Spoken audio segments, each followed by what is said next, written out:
ल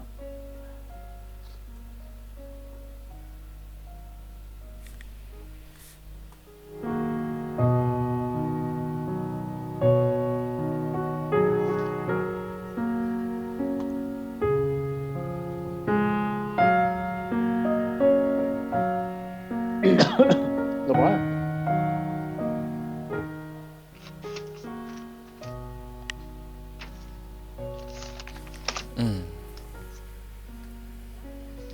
ओके एकछिन है यो चाहिँ अहिले पजै गरेर राखौँ स्टप स्ट्रिमिङ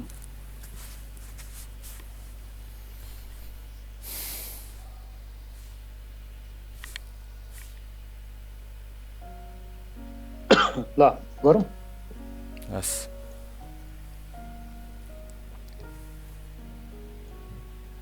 ल लाइभ स्ट्रिम होइन वेबसाइटमा यहाँ चलिरहेछ नि एकछिन है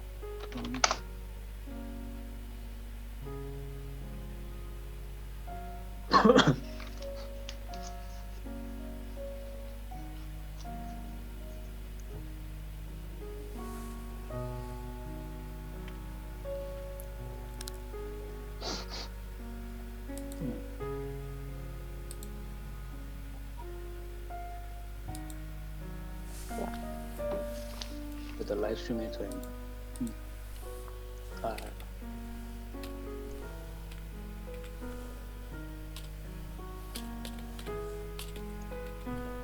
ल सुरु गरेँ है मैले ल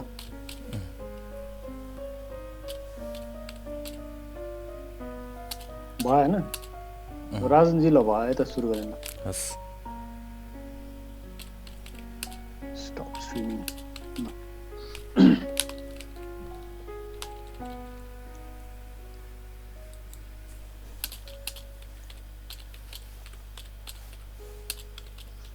सबैलाई चाहिँ पुनः स्वागत छ हाम्रो धर्म साइन्स च्यानलमा र आज हामी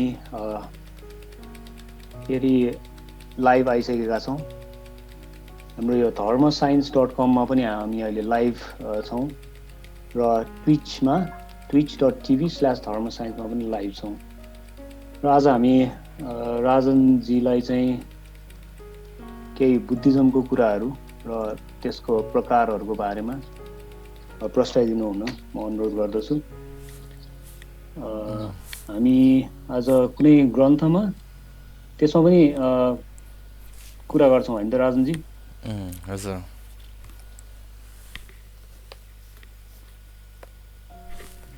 एकैछिन है यो चाहिँ हाम्रो किताब एउटा रेडी हुँदैछ हामीले नमस्कार सम्पूर्ण मित्रहरूलाई धर्म मित्रहरूलाई आज हामीले चाहिँ यो हिजो अस्ति हामीले चाहिँ जुन कुरा गरिरहेका थियौँ नि जुन ग्रन्थको बारेमा जुन किताबको बारेमा र मांस भक्षण परिवर्तन नाम अष्टम भन्ने चाहिँ जुन सद्धर्म लङ्का अवतार सूत्र अन्तर्गत चाहिँ मांस भक्षण परिवर्तन नामको छ होइन र जुन हामीले चाहिँ प्रामाणिक तरिकाले ग्रन्थ प्रामाणिक तरिकाले चाहिँ हामी जानुपर्ने भएकोले आज चाहिँ थोरै यो ग्रन्थ नै पढेर हामी यसबारे चाहिँ डिटेलिङमा जाउँ कि भन्ने चाहिँ लागेको छ होइन त्यसैले हामीले चाहिँ हजुर यो हामीलाई चाहिँ यो बुद्धिज्मको बारेमा अलिकति हल्का इन्ट्रोडक्सन र त्यसको प्रकारहरूको बारेमा के भनिदिन सक्नुहुन्छ अब हुन त होइन बुद्धिज्मकै मात्र पनि होइन धेरै प्रकारहरू चाहिँ अहिलेसम्म चाहिँ जन्मिसकेको छ भइसकेको छ होइन सर्वप्रथम चाहिँ धर्म चाहिँ शुद्ध धर्म चाहिँ भगवान् बुद्धले प्राप्त गर्नु भएन त्योभन्दा अगाडि पनि एकजना चाहिँ सिद्धार्थ गौतम जस्तै चाहिँ होइन जन्मिनु भएर एउटा चाहिँ धर्मको चाहिँ प्रतिपादन गर्नुभएको थियो उहाँ चाहिँ महावीर थियो झन्डै हाम्रो सिद्धार्थ गौतम बुद्धको जस्तो नै इतिहास छ होइन र उहाँ थियो महावीर जसले चाहिँ हाम्रो जैन धर्मका प्रवर्तकका रूपमा चाहिँ हामी चिन्छौँ होइन र टाइम लाइफ पनि धेरै फरक थिएन नजिकै थियो र अलिकति मात्र डिफ्रेन्ट थियो होइन। तर त्यति बेला चाहिँ भगवान् बुद्ध हुनुभन्दा अगाडि उहाँ जन्मिनु भएको कारणले गर्दाखेरि तर धर्म भगवान् बुद्धसँग पनि धेरै म्याक्सिमम मिल्ने भएकोले चाहिँ जैन बुद्धिज्म पनि भन्ने गरिएको छ होइन। र भगवान् बुद्धको ठाउँ भगवान् बुद्धका सिद्धान्तहरू पनि धेरै जस्तो चाहिँ उहाँहरूले चाहिँ पछि चाहिँ अङ्गीकृत गर्नुभएको छ होइन, लिनुभएको छ र उहाँहरूले आफ्नोहरू पनि फलो गर्नुहुन्छ। र त्यसैले पनि यो जैन बुद्धिज्म जुन चाहिँ भगवान् बुद्धभन्दा अगाडि भएको कुरा भयो र भगवान् बुद्धले चाहिँ फुल पाठ यो जुन निर्वाणसम्मको विमुक्तिसम्मको या साइन्टिफिक तरिकाले चाहिँ 2500 वर्ष अगाडि चाहिँ एउटा मानवीय इतिहासमै एउटा गजबको या त ऐतिहासिक या महापुरुषको चाहिँ काम गर्नुभयो, जसले चाहिँ धर्म र मानव जीवन र मानव जीवनबाटै चाहिँ या त सृष्टिको यो जीवन चक्र दुःखको चक्रबाटै चाहिँ मुक्त हुने विद्या पत्ता लगाउनु भएर उहाँले चाहिँ जनमानसमा बाँड्नुभयो। अनि उहाँको कुरालाई प्रामाणिक हो होइन होइन र जीवनमा चाहिँ एप्लाई गर्न हुन्छ हुँदैन प्रत्येक हाम्रो बुद्धिमान व्यक्ति हजुरहरूले र हामीले पनि त्यसलाई चाहिँ हो होइन तथ्यपरक सत्यपरक चाहिँ काम गर्नुपर्छ। यस्तै आधारमा हामी अघि बढ्दैछौँ र भगवान् बुद्ध भगवान् बुद्ध चाहिँ होइन महापरिनिर्वाण हुनुभन्दा केही अगाडि चाहिँ केही सेक्टहरू त्यति बेलै जन्म लिएको थियो होइन। त्यति बेला चाहिँ अर्हत भिक्षुहरू भन्तेहरू जुन फुल्ली लिबरेटेड भन्तेहरू कहीँ सानोतिनो विवादका कारणले चाहिँ महायाना र थेरवाद मेन चाहिँ सेक्ट चाहिँ दुईवटा चाहिँ छुटिन आयो कि होइन। उनीहरूको आफ्नो आफ्नो धारणा थियो होइन र त्यस कारणले चाहिँ त्यति बेला थोरै चाहिँ सेक्टमा विभाजन आयो। तर दुवै सेक्ट नराम्रो भन्न खोजेको पनि होइन, तर एउटा सेक्टले चाहिँ एउटा राम्रो कुराहरू लिएर चाहिँ अघि जानुभएको थियो। हात उठाउनु भएको के छ स्वर हात उठाएको त जीलाई चाहिँ हाई भनिदिएको हो। हजुर हजुर कन्टिन्यू गर्नुहोस्। हजुर अनि खास चाहिँ होइन यो त्यति बेला नै भगवान् बुद्धको होइन त्यो महापरिनिर्वाणतिर आएर चाहिँ करिब 27-28वटा सेक्टहरू त्यति बेलै बनेको थियो होइन। तर अहिले आएर धेरै चाहिँ सेक्टहरू पनि फेरि मर्ज भएर चाहिँ होइन मेन चाहिँ 3टा जति सेक्ट हामी देख्छौँ। 3टा तर 3टा मात्रै पनि होइन, यहाँ बुद्धिज्मको पनि धेरै सेक्टहरू चाहिँ विभाजित भएर चाहिँ एउटा चाहिँ सिद्धान्तलाई लिएर एउटा मूल मान्यतालाई लिएर चाहिँ जन्म भएको छ। जस्तै कि महायाना बुद्धिज्म, हिमालयन बुद्धिज्म पनि भन्छ होइन। जुन थेरवादको पनि खास यो महायान वज्रयान र थेरवादको पनि म केही चाहिँ यसको इन डिटेलमा जान चाहन्छु। के भन्दाखेरि खास गरी चाहिँ यो महायाना भनेको यान भनेर चाहिँ होइन मिसलिडिङ भएको छ होइन। यो युरोपियन एकजना लेडीले चाहिँ बुकमा चाहिँ के लेखिदिनु भएछ भन्दाखेरि यान भनेको चाहिँ भेहिकल भनिदियो क्या होइन। अनि महायाना भने द बिग भेहिकल होइन। अनि फेरि के भन्छ थेरावादा भन्यो या त हिनयाना भन्यो स्मल भेहिकल होइन, मिडियम भेहिकल भनेर चाहिँ। अनि फेरि वज्रयाना थन्डरबोल्ट भेहिकल भनेर चाहिँ के भेहिकल निकालिदिएछ होइन। खास गरी त्यो अर्थमा चाहिँ होइन, खास हाम्रो प्राचीन शब्द अनुसार चाहिँ त्यो मिसलिडिङ अहिले पनि धेरै व्यक्तिहरूले त्यो पनि प्रयोग गरिराखेका छन् होइन। उनीहरूले निन्दा गर्न प्रयास गरेको त होइन, तर मूल सोर्समा गएर हेर्दाखेरि त्यसको पनि अर्थ फेला पर्छ। कसैले चाहिँ मिसलिडिङ चाहिँ ठुला व्यक्तिहरूले पनि गर्न सक्छ भन्ने चाहिँ हामी पनि सजग हुनुपर्छ होइन। त्यसको मतलब चाहिँ त्यो निन्दा गरेको त होइन होइन, तर आफ्नो मनोबोली हो कि होइन, आफ्नो इच्छाएर चाहिँ त्यो कन्भर्ट गरेको हो कि मूलमै हो होइन। मूलमै छ भने त खास केही छैन, तर खास हामीले चाहिँ मूलमै गएर बुझ्न खोजेकोले त्यस्तो इरोरहरू पनि धेरै जसो चाहिँ धर्मग्रन्थहरूमा हामीले फेला पार्छौँ र सबै हामीले ग्रहण गर्नुपर्छ भन्ने छैन, हामीले नै फिल्टर गरेर छुट्याएर त्यसरी लिनुपर्छ। र बिग भेहिकल यो स्मल भेहिकलको विषयमा चाहिँ हजुरलाई भन्न चाहन्छु, महायाना द बिग भेहिकल भनेर भन्यो होइन, ग्रेट भेहिकल भनेर भन्यो होइन, तर खास ग्रेट भेहिकल चाहिँ होइन। त्यो महायाना भनेको चाहिँ महायाना होइन न्याना भयो कि भन्दाखेरि ठुलो ज्ञानलाई होइन, पवित्र ज्ञानलाई, साधारण ज्ञान भनेर विमुक्तिको ज्ञानसम्म लग्नेलाई चाहिँ महाज्ञान भन्यो कि होइन। साधारण ज्ञान मात्र होइन कि गहन किसिमको ज्ञानलाई महाज्ञान भन्यो। त्यसैले चाहिँ महाज्ञानको होइन या त अहिले चाहिँ महायाना भनेर चल्छ होइन। र त्यो सेक्ट एउटा छ, त्यसभित्र पनि अझ 9वटा सेक्टहरू छ होइन। त्यो भित्र पनि हेऱ्यो भने त फेरि एउटा एउटा गुम्बा एउटा एउटा बिहार पनि धेरै चाहिँ आफ्नो आफ्नो कन्सेप्टले चाहिँ अगाडि बढिरह्यो होला होइन, त्यति डिटेलमा नजाउँ। अनि अर्को चाहिँ के भन्दाखेरि वज्रयाना भन्ने छ होइन। वज्रयाना थन्डर बोल्ट भेहिकल पनि होइन होइन। त्यसको खास चाहिँ मेन अर्थ के हुन्छ भने वज्र भनेको शून्यता हो होइन। शून्यताको ज्ञान प्राप्त, याना भनेको ज्ञान हो कि पछाडिको जुन याना आइरहेछ नि होइन, यान आइरहेछ त्यो चाहिँ ज्ञान हो कि खास चाहिँ होइन। वज्र भनेको शून्यता, शून्यताको ज्ञान लिनेलाई चाहिँ वज्रयान, शून्यताको ज्ञानमा आधारित भएर प्रतिपादित भएको जति पनि एउटा सेक्ट छ त्यसलाई चाहिँ वज्रज्ञान वज्रयान भनेर चाहिँ अहिले छ होइन। र अनि फेरि चाहिँ थेरवादा भन्ने चाहिँ अनि अरू सेक्टरले चाहिँ हिनयाना पनि भन्यो त्यसलाई होइन। खास हिनयाना चाहिँ खास हिन कोही चाहिँ ठुलो कोही सानो धर्ममा हुँदैन, खास हिनयाना चाहिँ भन्ने प्रचलन चाहिँ सायद चाहिँ मिसलिडिङ भएको हुनुपर्छ। यसमा पनि धर्मले भेदभाव सिकाउँदैन होइन। खास यसलाई चाहिँ मेन यसको अर्थ चाहिँ थेरावादा हो कि। र यसको पनि अर्थमा जाने हो भने होइन, थेरावाद वाद भनेको चाहिँ कुनै चाहिँ माओवाद होइन र अरू अरू वाद जस्तो चाहिँ होइन, कम्युनिस्ट वाद भने जस्तै चाहिँ त्यस्तो वाद चाहिँ होइन यो होइन। वाद भनेको चाहिँ एउटा वादी एउटा चाहिँ अलग्गै ग्रुप जस्तो त्यस्तो पनि होइन। खास थेरावाद भनेको थेर भनेको स्थविर हुन्छ कि, थेर भनेको गुरु शिष्य परम्परा, गुरु शिष्य परम्पराबाट आएको चाहिँ वाद भनेको फेरि ओवाद हो कि होइन। गुरु शिष्य परम्पराको जुन ज्ञान हो उपदेश हो, ओवाद भनेको उपदेश के, गुरु शिष्य परम्पराको उपदेशलाई होइन थेरवाद भन्छ कि होइन। र भगवान् बुद्धको जुन गुरु शिष्य परम्परालाई चाहिँ अटुट रूपमा कायम गरेर अहिलेसम्म पनि थेरवाद चाहिँ जीवित रहिरहेको छ। र भगवान् बुद्धको शुद्ध धर्मलाई चाहिँ जस्तो हो त्यस्तो प्र्याक्टिस गर्नलाई अठोट गरेर अघि बढिराख्नु भएको छ होइन, जसलाई चाहिँ हामीले थेरवाद भन्छौँ कि। अहिले हामीले चाहिँ नेपालमा चाहिँ यो तिनवटा चाहिँ स्ट्रङली देख्छौँ र यो पहिलेदेखि थियो। अहिले आएर चाहिँ के छ भन्दाखेरि सिन्टो भन्ने छ, सिन्टो पनि बुद्धिज्मसँग मिल्छ जुन चाहिँ जापानबाट आउने हो होइन। अनि अर्को चाहिँ टाओ बुद्धिज्म भन्ने, टाओ बुद्धिज्ममा पनि दुईवटा अझ छ, चाइनिज र ताइवानिज भनेर के छ होइन। र अरू अरू पनि छ जुन चाहिँ बुद्धिज्मकै सेक्टर जस्तै कन्फ्युसियस छ होइन। र अर्को चाहिँ नामे हो रङ्गे क्यो गर्नेहरू पनि छन् होइन। र अनेक छन्। र बुद्धिज्ममा पनि सेक्टहरू पछि चाहिँ बन्दै गए होइन।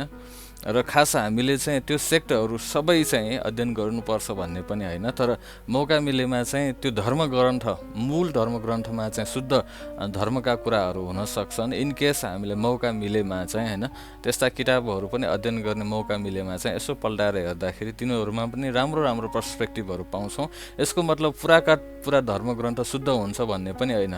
कतिपय चाहिँ रिराइट भएका हुन्छन्, कहिलेकाहीँ रिट्रान्सलेट भएका हुन्छन् र आफ्नो चाहिँ व्यक्तिगत मनो इच्छाका कुराहरू पनि लेखिदिन्छन्, जसले गर्दाखेरि धर्ममा पनि अलिकति चाहिँ डाइभर्जन आउन सक्छ।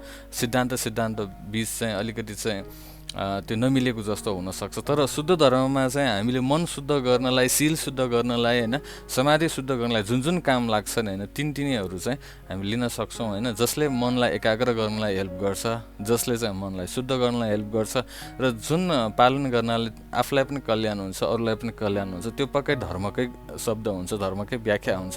र त्यस्तो चाहिँ सबै धर्मग्रन्थहरूमा नभएको होइन छ। खास चाहिँ हामीले चाहिँ छुट्याएर लिनुपर्ने मात्र हो कि होइन। र कतिपय चिजहरू धर्मग्रन्थमा कतिपय शुद्ध हुन्छन् होइन, र हामीलाई उल्टो रूपमा पनि सिकाइराखेको हुन्छन् कि होइन।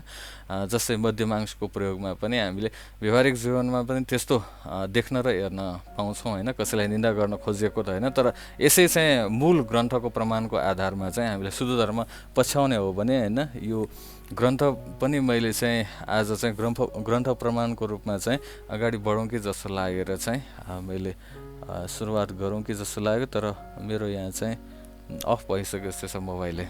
त्यहाँ छ कुनै सिग्नल? मोबाइल त यहाँ पनि केही पनि आइरहेको, मोबाइल गइसक्यो अहिले भर्खर एकैछिन भयो गयो। ए भन्दाखेरि मेरो ब्याट्री चाहिँ बलियो छैन, गयो होला त्यो छोडिदिउँ है त। हजुरहरूलाई फोटो चाहिन्छ भने चाहिँ म पछि पठाएर ल्याउँछु कि होइन। यो नवग्रन्थ सूत्र भन्ने छ, देखिरहनु भएछ? अलिकति धेरै उज्यालो छ जस्तै छ। यहाँ उल्टो पनि आउँछ नवग्रन्थ सूत्र होइन। यसमा चाहिँ नवग्रन्थ सूत्र चाहिँ खास यो बुक चाहिँ होइन महायाना र वज्रयानाहरूको चाहिँ एकदमै राम्रो बुक हो। अब यहाँ उल्टो आइरहेछ केही छैन। माया र वज्र, यी 9 ग्रन्थ सूत्र भनेको चाहिँ के भन्दाखेरि जसभित्र चाहिँ होइन 9वटा भोल्युमहरू अझै छ। यसलाई चाहिँ सबै चाहिँ होइन ट्रान्सलेट गरेर चाहिँ एउटै ठेकामा ल्याइएको हो होइन। यो खास पहिला चाहिँ ओरिजिन चाहिँ यसको चाहिँ भाषा चाहिँ संस्कृतमा थियो होइन। अनि यो चाहिँ अहिले नेपालीमा छ, सबैले बुझ्नुहुन्छ होइन। अनि यसमा चाहिँ 9वटा ग्रन्थहरूलाई चाहिँ एउटै ठिक्कामा राखेर चाहिँ निकालेको छ। 9वटा ग्रन्थ पनि अब 9 ग्रन्थ, 9 भनेकै 9वटा छ होइन। यिनीहरूमा के पर्छ भन्दाखेरि प्रज्ञा पारमिता सूत्र होइन, ललित विस्तर सूत्र, लङ्का अवतार सूत्र, सुवर्ण प्रभास, गन्ध व्यूह, सधर्म पुण्डरीक, 10 भूमि होइन, तथागत गृह र समाधि राज भन्ने छ क्या। राम्रो बुक हो होइन, हामीले अध्ययन गर्न सक्छौँ अरू अध्याय पनि। तर हामीले चाहिँ हिजो चाहिँ हामीले मासु होइन खानुहुन्छ कि हुँदैन भन्ने कुरामा चाहिँ शुद्ध शाकाहारी बन्ने टपिकतर्फ चाहिँ गइराखेको भएकोले चाहिँ होइन। र भगवान् बुद्धको प्रमाणिक ग्रन्थका आधारमा पनि हामी अगाडि बढौँ होइन। भन्दाखेरि हामी के भन्छ धर्म मात्र होइन कि साइन्स पनि जोडिएकोले साइन्टिफिक रूपमा चाहिँ के कस्तो छ भनेर हेर्नको लागि चाहिँ अब हामी अगाडि जाउँ। त्यो चाहिँ होइन अर्को किताब परेछ, यो चाहिँ पछि गरौँ कि भनेको कि त्यही जाउँ।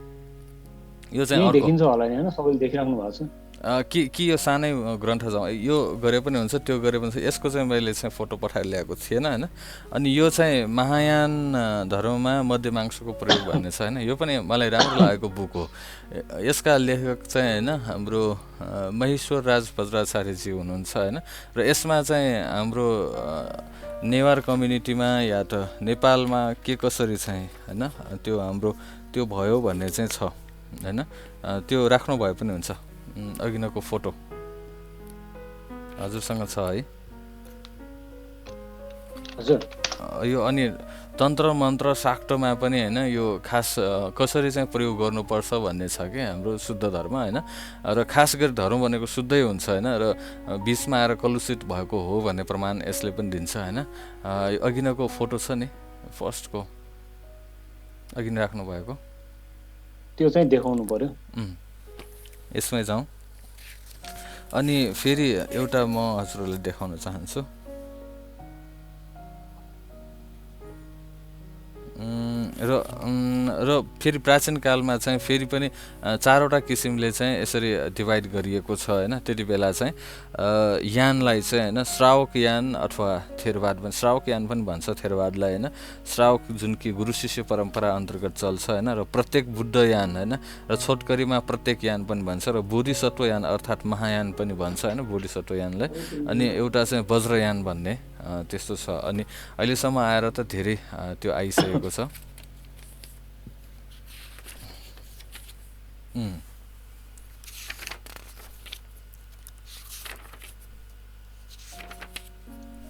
26 पेज नम्बर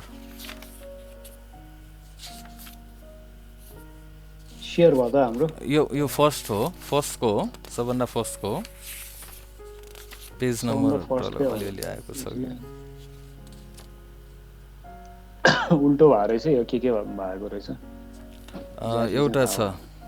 त्यसपछि होइन बोधि चित्ताभिषेकको प्रतिज्ञा हुन्छ भन्ने छ। यिनीहरू पछि गरौँ।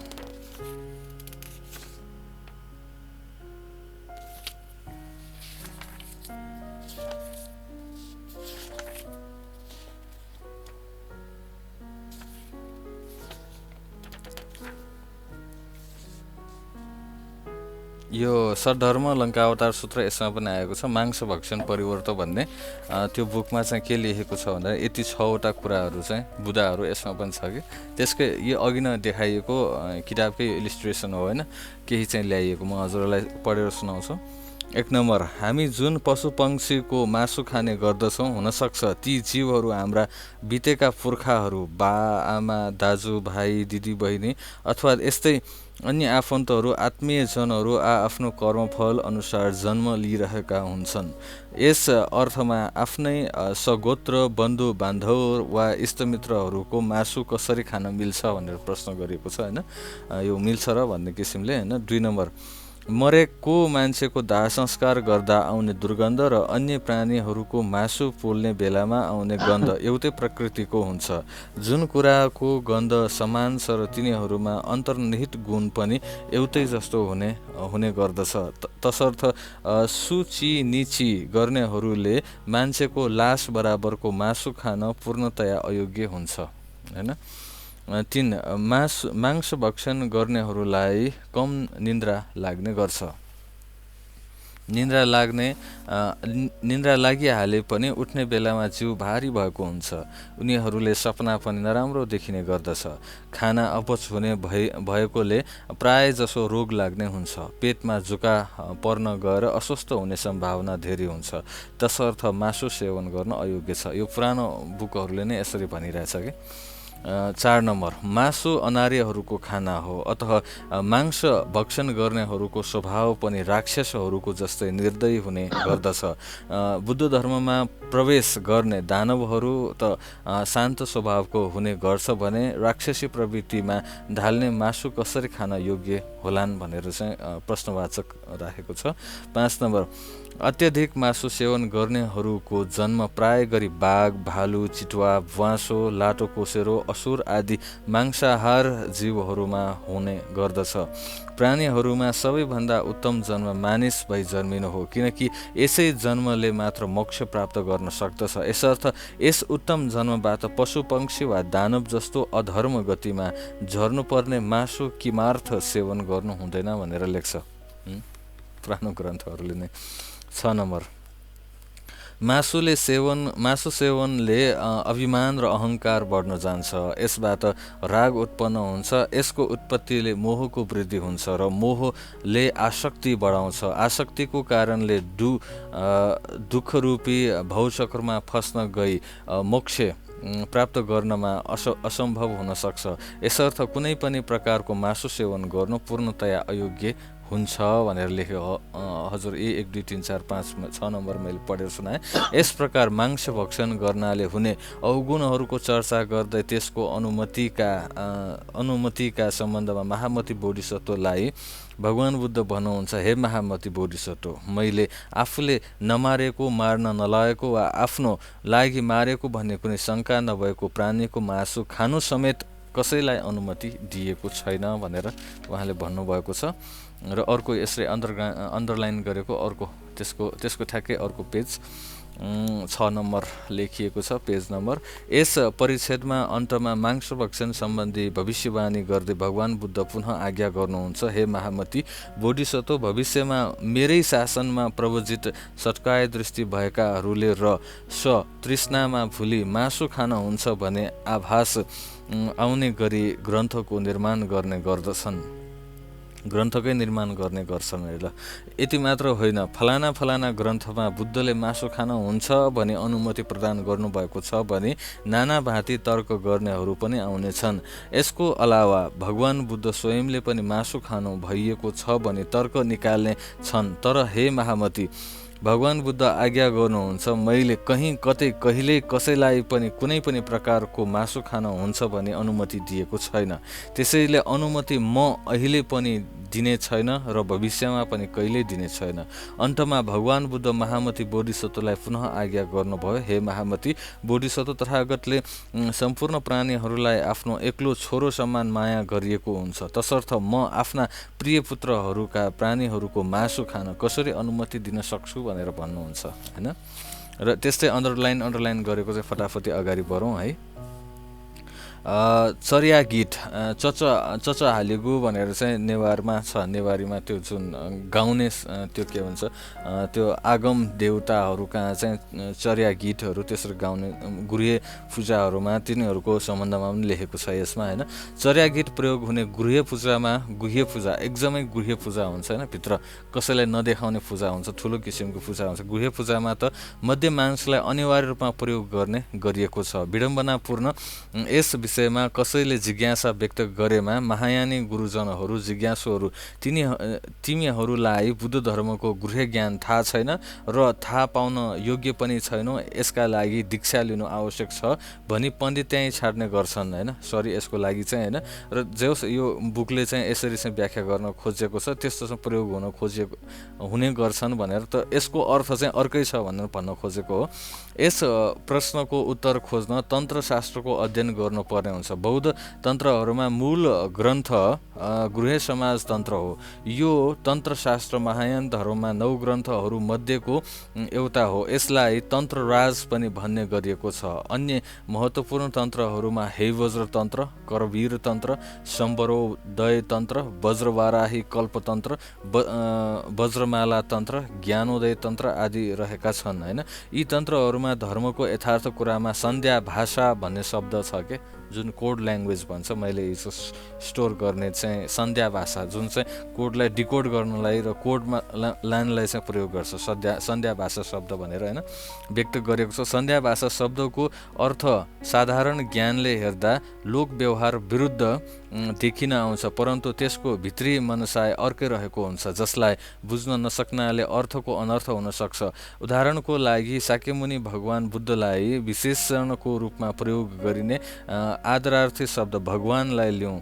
सधैँभरि हामी भन्ने गर्छौँ भगवान बुद्ध। यहाँ भगवानको अर्थ के हो? भगवान सन्ध्या भाषा शब्द हो रे होइन। दुईवटा शब्दहरूको समायोजनबाट बनिएको छ, एउटा भग र अर्को वान। भग प्लस वान भगवान।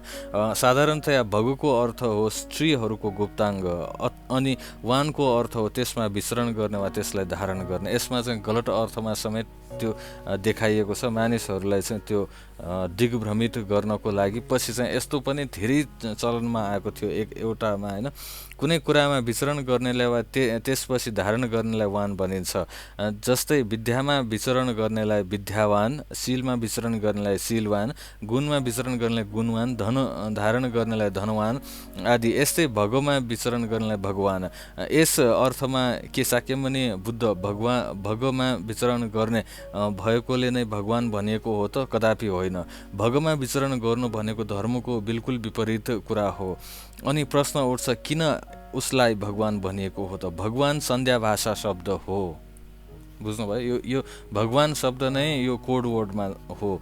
यहाँ भगको निश्चित अर्थ हो प्रज्ञा ज्ञान। सधैँभरि लोक कल्याणको लागि प्रज्ञा ज्ञानमा विचरण गरिरहने भएकोले उनलाई भगवान भनिएको हो। यस प्रकार सन्ध्या भाषा शब्दको निश्चित अर्थ नबुझेपछि अर्थको अनर्थ भई विकृति पैदा हुने गर्दछ। एउटा अर्को उदाहरण लिउँ। शैव तन्त्रमा हिन्दू धर्ममा प्रसिद्ध देवता शिवको आराधना गर्ने सबैभन्दा उचित समयका सम्बन्धमा यसरी उल्लेख गरिएको छ। भगलिङ्ग समायोगं सददिने शिवपूजनम होइन, यसरी चाहिँ लेखिएको छ। खास गरी यसको चाहिँ अर्थ के हो भन्दाखेरि यसको अर्थ चाहिँ व्यर्थमा आउँछ होइन। त्यो पनि सुन्न चाहनुहुन्छ भने म भन्न चाहिँ पछि मात्र चाहिँ हजुरहरूलाई चाहिँ भन्छु, तर यसको चाहिँ सही अर्थ चाहिँ म भन्न चाहन्छु। अर्थात् भगको अर्थ चाहिँ त्रयोदशी होइन, लिङ्गको अर्थ हो चतुर्दशी होइन। र यसर्थ भगलिङ्ग समायोगं भन्नाले त्रयोदशी नागेर चतुर्दशी लाग्न साथ शिव आराधना गर्नु भन्ने उचित हुन्छ भनिएको छ, जुन कि त्यसको पनि अर्थ अघि नै जस्तै लियो भने अनर्थ हुन जान्छ होइन। र यस प्रकारले चाहिँ हामी कोडलाई डिकोड गरेर चाहिँ हेर्नुपर्ने हुन्छ होइन। तन्त्रशास्त्रमा यस्ता सन्ध्या भाषा शब्दहरू प्रचुर मात्रामा प्रयोग भएका छन् र यही सन्ध्या भाषाकै माध्यमबाट ती तन्त्रशास्त्रहरूमा बुद्ध पूजामा मध्य मांसको प्रयोग गर्नुपर्ने कुराको उल्लेख गरिएको छ। उदाहरणको लागि सम्बरोधय तन्त्रको 26औं पटलमा चक्र संवरको वचन यस प्रकार उल्लेखित छ। मध्य मांसं बिना पूज्यं होमं चैव बिना धृतं सद्गुरु च बिना धर्मं बिना धर्मेन मुति दम।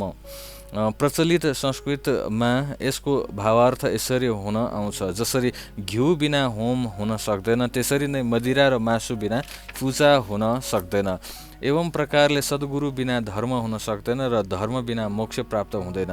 यी चक्र संवर महायान धर्ममा इष्ट देवता हुन्। उनी देवताले मदिरा अर्थात् रक्सी र मासु बिनाको पूजा हुने नै होइन भनी आज्ञा गर्नुभएको छ र सम्भवतः यही कारणले महायान धर्ममा आफ्नो इष्ट देवताहरूको वचनको रूपमा रक्सी र मासुको प्रयोग अनिवार्य हुन गएको हुनुपर्दछ।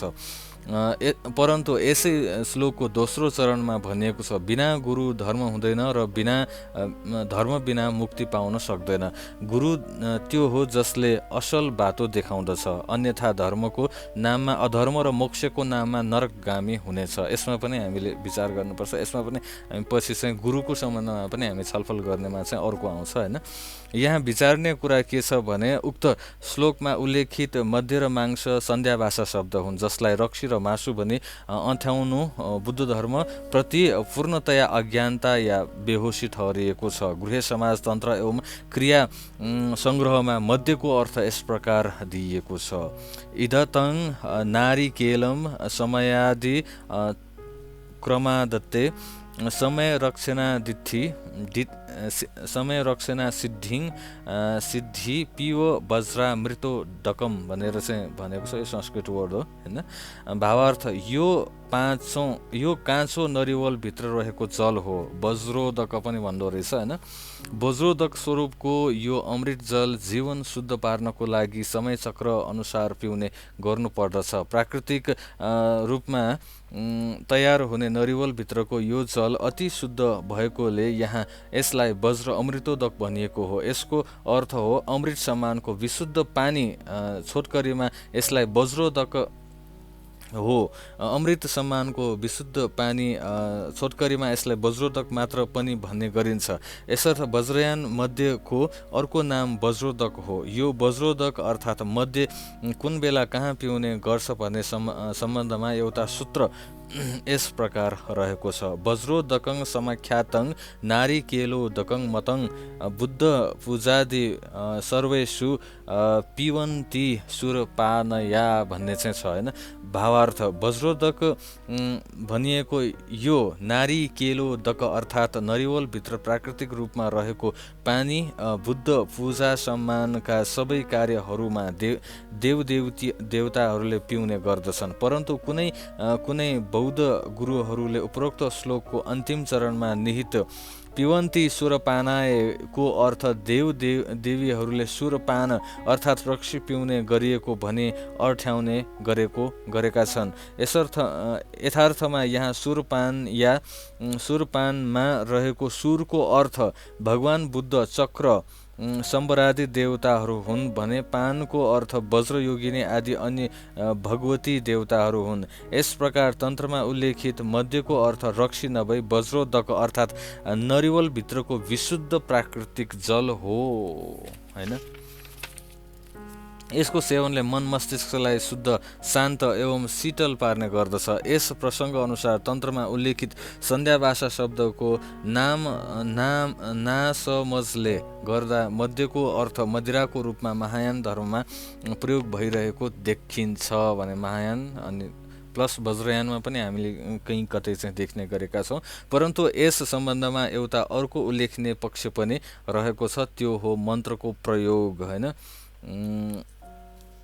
र अर्को फेरि चाहिँ यो अरू डिटेलिङमा छ यो होइन, यो हामीले पछि गर्नेछौँ। र फेरि यहाँ फेरि छ अर्को फेरि यहाँ यसर्थ नरिवलको रस प्राप्त भएको अवस्थामा सम्भवतः फलफुलको रस प्रयोग हुन गयो। यो चाहिँ होइन जुन हिजो मैले भनेका थिएँ होइन त्यसकै चाहिँ सार र अझ डिटेलमा छ यो होइन। र खास मांस भन्नाले रुख होइन, कटहर, भुइँ कटहर, आँप, मेवा, अनार, केरा, नासपाती, डाख आदि फलफुल भन्ने जनाउँछ। यस सम्बन्धमा गृह समाजतन्त्रको 30औं पतलमा उल्लेखित श्री वज्रसत्वको वचन यस प्रकार रहेको छ होइन, जुन चाहिँ यो संस्कृतमा छ र त्यसको अर्थ हुन्छ अनेक प्रकारको भोजनको लागि मध्य र मांसको उद्भव भइएको छ।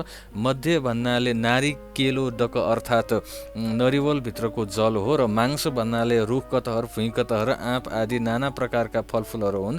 यी खाद्य पदार्थहरूलाई अनेक चर्या, गीत एवं नृत्यद्वारा देव देवीहरूमा भक्ति अर्पण गर्नाले वाञ्छित फल प्राप्त हुनेछ भनी श्री वज्रसत्व आज्ञा गर्नुभएको छ भनेर चाहिँ यस्तो छ। अनि पञ्चाकोष भन्छ, नेवारहरूले पनि पञ्चाकु खाने भनेर चाहिँ त्यो प्रयोग गर्ने गरेको छ होइन। त्यसमा पनि 5-5 टुक्राको डरले राखेको स्वादिष्ट हुने गरी साँधेको राँगाको होइन फल मासु हुन्, जसलाई अरू बेला प्रचलित नेवार भाषामा छैला भन्ने पनि गरिन्छ होइन।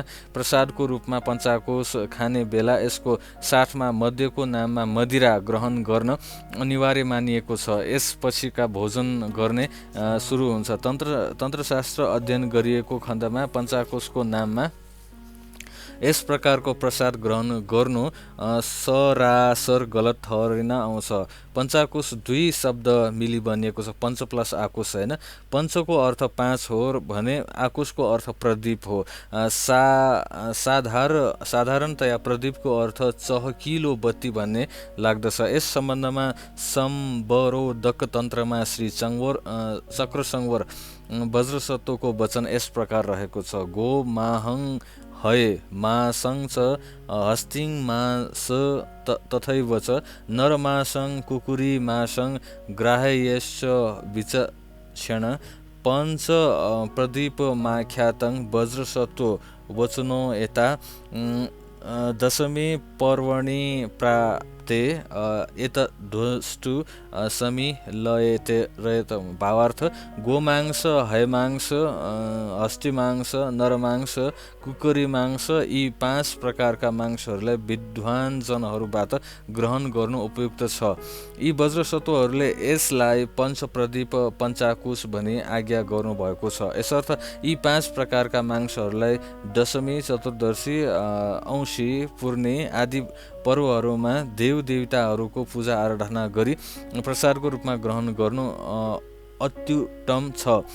सम्बरोधक तन्त्रमा उल्लेखित श्री वज्रसत्वको उपरोक्त वचनलाई प्रचलित संस्कृत शब्द अनुसार रूपान्तरण गरिएको खण्डमा पञ्चाकोषको अर्थ हुन्छ क्रमशः गाईको मासु, घोडाको मासु, हात्तीको मासु, मान्छेको मासु र कुकुरको मासु भन्ने लाग्दछ। यी कुराहरू पूर्ण रूपमा लोकाचार विरुद्ध छन् रे होइन, यो जुन उपयुक्त छैन। तसर्थ यसरी अन्ठ्याउनु पूर्णतया नासमझ हुनेछ। यहाँ उपयुक्त गोमांस, हैमांस, हस्तीमांस, नरमांस आदि शब्दहरू सन्ध्या भाषा शब्दहरू हुन्।